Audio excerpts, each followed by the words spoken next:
Anong oras na ba? Overbreak na kayo. Ulitin nyo pa, bukas wala na kayong trabaho.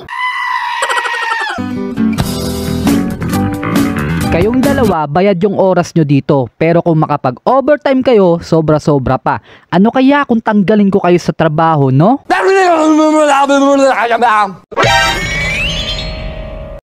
NANI?! Ikaw kaya magtrabaho ng 12 oras, tapos 1 oras lang ang pahinga. Hindi ka ba mapapagod nun? Ano kami? Robot ninyo? Kayo ngang mga bisor tatayo lang kapag masakit na yung puwet ninyo eh.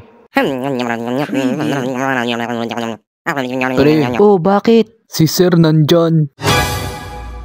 May sinasabi ka? Wow, wala sir. Ang sabi ko, ang pogi mo. Luma na yung palusot na yun sana gumana. Ang dali naman itong mabola. Akala mo ba, mabobola mo ko? Hindi, totoo yun. Ang bipipis mo nga eh. Kulang na nga lang magmukha kang pitus. Aray. Bolero ka ha? Bolero ginawa mo akong bola.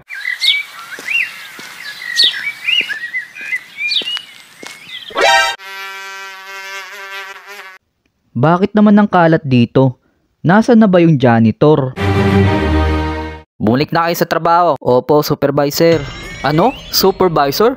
Wahahahaha. Bago pala muna kayo umalis, linisin nyo muna yung mga kalat doon.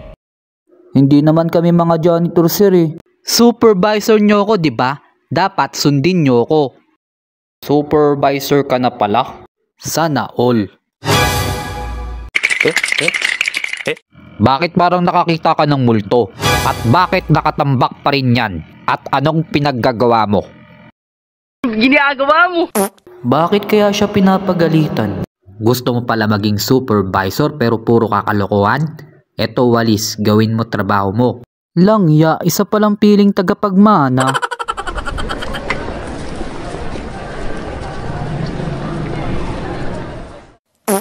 Par, okay ka lang? Anong nangyayari sa'yo? Ang sakit ng tiyan ko.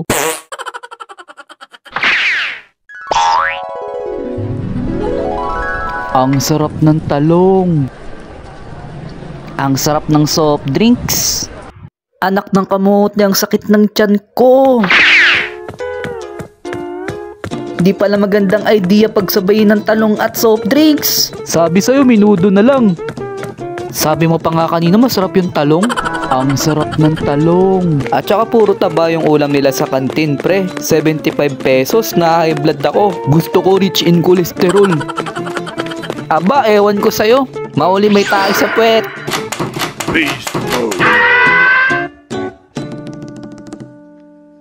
Meanwhile, ang tagal naman ng mga kapalitan natin. Kaya nga eh, pagod at gutom na din ako. Overbreak na yung mga lugaw na yun. Alam ko na. Mag-overbreak din tayo mamaya para quits lang. Sige, ayos yan. Nice appeal.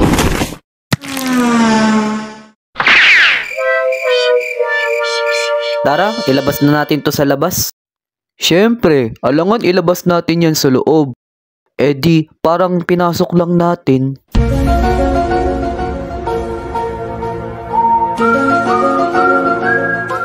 Grabe, talino mo talaga pre. Paano na lang ako pag wala ka? Paalalay na lang ako sa likod, thank you.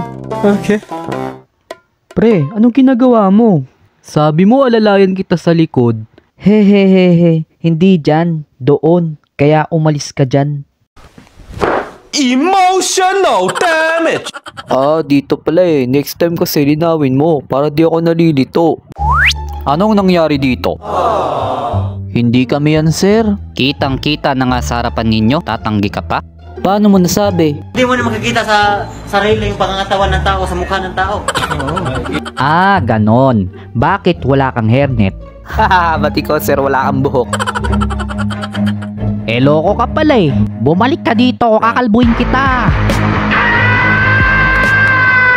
Sa loob ng araw, linggo, at mga buwan, naging masaya ang bawat sandali na nagtrabaho ako sa pabrika.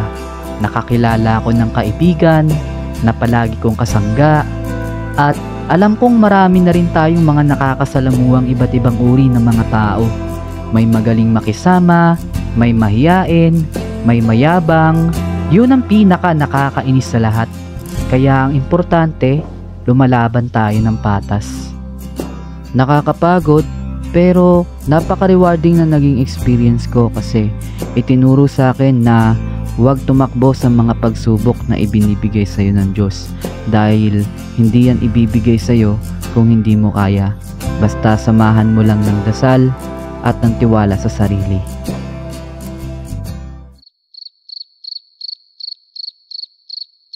Uy, Nards, kanina ka patingin ng tingin dyan ah. Sige ka, baka matunaw yan.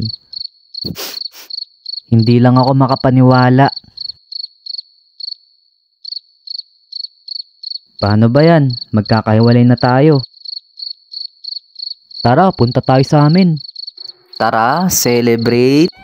Oo ba, basta huwag kang buraot. Hala, ako pa nga yung buraot.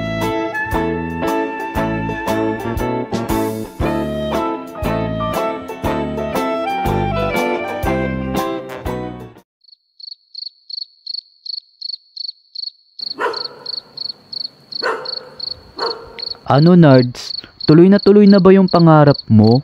Oo, pero hindi pa ngayon. Kasi pakiramdam ko, hindi ko pa kaya mag-isa.